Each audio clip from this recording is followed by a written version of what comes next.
بسم اللہ الرحمن الرحیم۔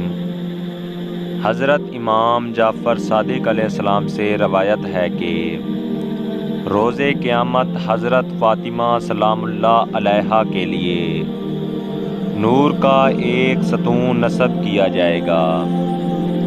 امام حسین علیہ السلام پیدل اس کی طرف آئیں گے، اس حال میں کہ ان کا سر مبارک خود ان کے ہاتھ میں ہوگا۔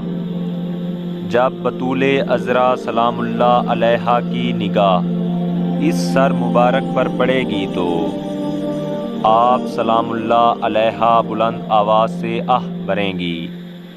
پس اس وقت میدان محشر میں کوئی فرشتہ یا نبی ایسا نہیں ہوگا جو شافی محشر حضرت زہرا سلام اللہ علیہا کے گریہ کرنے کی وجہ سے گریہ نہ کر رہا ہوگا۔